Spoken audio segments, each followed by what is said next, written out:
Hi everyone, Sandman here. This video is brought to you by a donation from Morpheus and Mgtow, the authors of something called The Fundamental Principles of Philosophy Mgtow 3.0, where they're trying to clearly define the third phase of Mgtow philosophy. This is also something I've been trying to understand for quite some time. For my understanding, Mgtow 1.0 was blue pill MRA philosophy in disguise, and possibly a temporary marriage strike for some men in the early 2000s, up until things finally improved. But they didn't improve, so Mgtow 2.0 saw that women were getting pickier and pickier, and that for most guys in the dating and relationship market, the quality of women had gone way down. So guys decided to avoid marriage and cohabitation permanently, but were generally still open to short-term flings. Some were even okay using surrogacy for having children. Both of these philosophies, I believe, happened after the collapse of the demographic pyramid, where there were less and less people being born. Since women tend to date men for the most part, either their own age or older, that means that by default, if their generation is smaller than the previous one, the smaller number of less established younger guys are going to get priced out of the dating and marriage market. This happens because the older guys have assets and can provide resources to a woman to start a family, and offer her a sweet divorce settlement at some point later. So Mgtow 3.0 would need to be defined from the experience of the younger half of the millennials and the older half of the zoomers. They find themselves in a breast desert with no nipples to zipple. Hence why we're seeing the rise of the black pill philosophy, which we might as well define as Mgtow version 3.0. Mgtow 1.0 was men going their own way temporarily because of men being treated unfairly and fourth wave feminism starting to ruin women. Mgtow 2.0 was men going their own way permanently because while most guys in the 2000s and early 2010s could get a woman, the quality was dropping off because that demographic pyramid was in the process of disintegrating.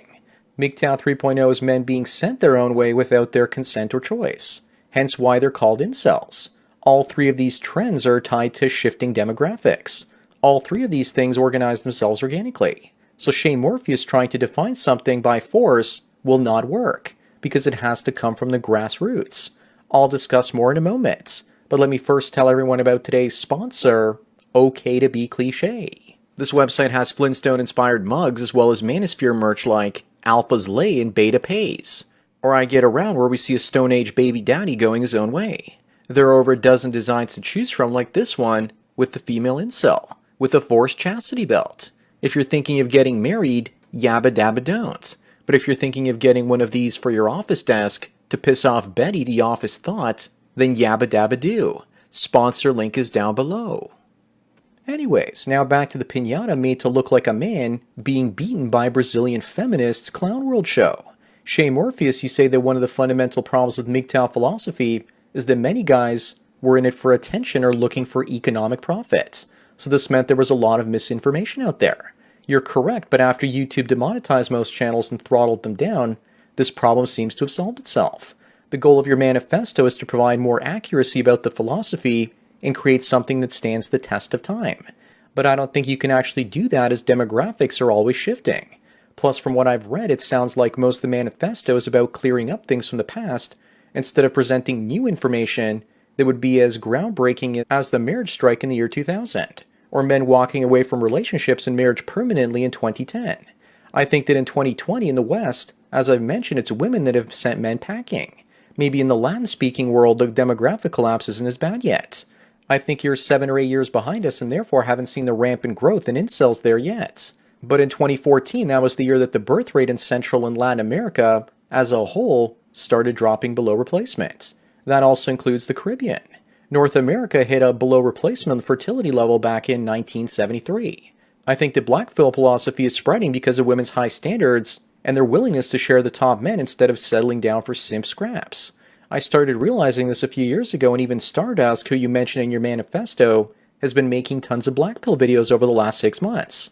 Morpheus, you're trying to define Mgtow version 2.0, which is a philosophy that is increasingly becoming outdated and irrelevant, and trying to revamp it with new information and ideas. But I don't see you doing much except rehashing the old stuff. The question I have for you is, where's the burrito? In North America, we had an old television commercial where an old woman looks at a hamburger and says, "Where's the beef?" implying that the burger she saw had no substance to it. A new philosophy needs new ideas. The closest I've seen to Mgtow 3.0 is what is being said in the black pill incel community.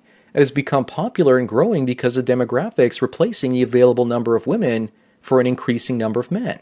In the ice hockey mating game of life, the male team has too many testicles on the ice, it seems. The destruction of the traditional population pyramid over the last 40 to 50 years has created a sausage fest of epic proportions for women. But all they seem to be doing is roasting the little weenies while trying to take a bite out of the bigger ones. As for the meat of your manifesto, you say that every MGTOW must do 7 things, including being healthy and individualistic, putting one's interests above romance. Number 2, not seeking out female validation or affection except for female relatives. Number 3, condemn all types of violence. Number 4, to be empathetic to the plight of other men and help out others with regards to ethnicity and socioeconomic status. Number 5, look after your assets. Number 6, don't feed gynocentrism by not giving women likes on social media, or by buying products from companies like Gillette that peddle woke gender ideology and not vote for political parties that are against men. Finally, number 7, not to take action that undermines your personal freedom. Myself and many other MGTOWs have been doing those things for years now. I haven't been romantically involved in 5 years.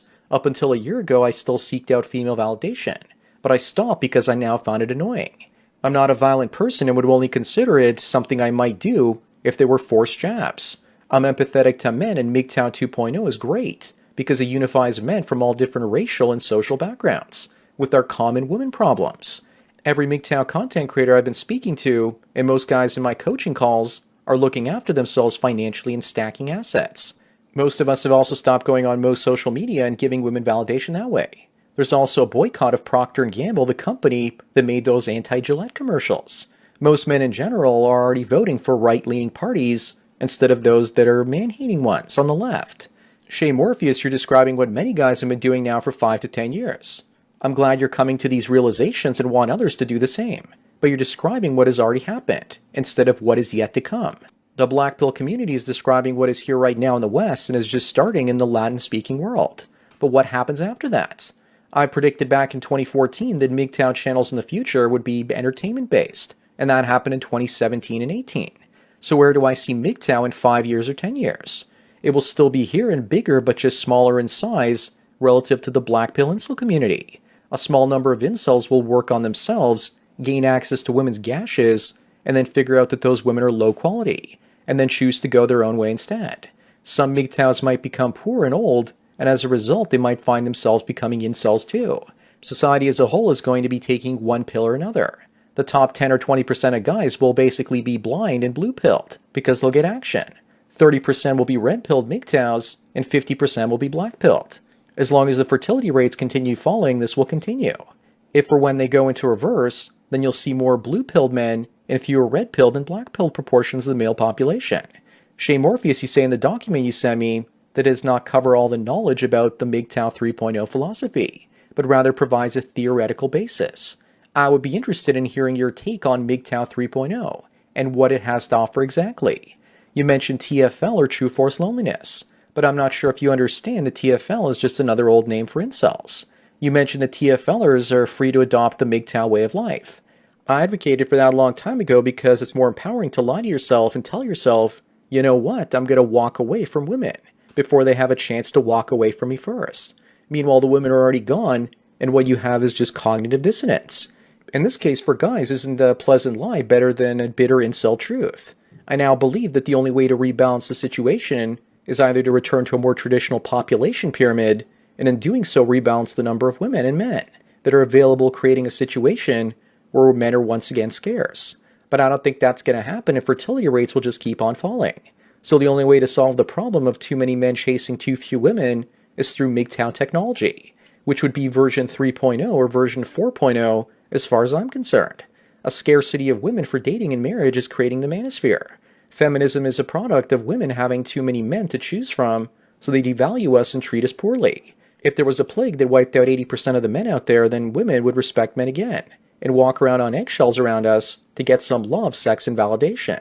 The only good news is that MGTOW 4.0 technology, instead of MGTOW 2.0 philosophy, can kick feminism in the cooch by depriving women of attention. Other than that, this gynocentric nightmare that we're living in will stay bad.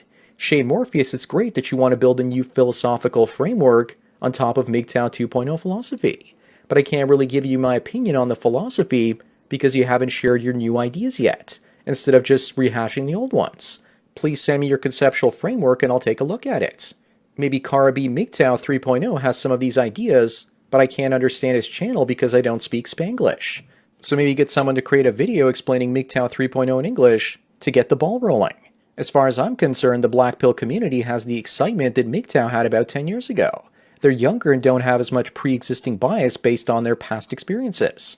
The dating and relationship market is new to them, and therefore they can see it clearly now because the menstrual rain is gone, so long as they can see through their incel tears. I take tears over blood any time of the month. Get it? Because it's that time of the month. You also changed the Mgtow logo in your manifesto that's missing the burrito. It's now red instead of yellow, and there are a couple of lines drawn through it for some reason. I wish you could explain why you did that so that everyone could understand it. Maybe you were trying to tie it into the red pill instead of the usual yellow color of a street sign with an off-ramp that is usually seen. The creators of Mgtow 1.0 created the sign, and version 2.0 used it as well. Why change it for version 3.0? You don't see companies like Nike or McDonald's changing their logos often. They've had them for almost forever. When I first saw the Mgtow logo and acronym, I thought to myself that it was as powerful as seeing some of the biggest brands in the world, and I knew I had to promote the hell out of it.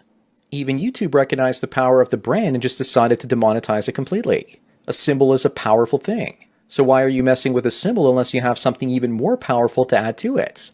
Anyways, that's it for today. Thanks again to Shay Morpheus and Karabi Mgtow for the donation and topic. Don't forget to smash the like button the way the society wants to smash the manosphere out of existence, but doesn't even realize that society itself is responsible for its rise to begin with.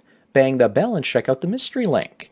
Follow me on BitChute, Twitter, and Facebook to get tomorrow's video today. Subscribe to me on Minds, Odyssey, and MGTOW.tv to get the video for the day after tomorrow. This channel's been demonetized, and if you want to help me keep making content, then please support me through Subscribestar. There's a link to it in the description. Or you can do an hour-long coaching chat with the Sandman for $45 US, and I won't rush out the door like a cheap whore. Thanks for taking your daily dose of red pills, and remember, a red pill a day keeps the manifestos that don't deliver you what they promised based on the title away. So enjoy the rest of your day, and cheers.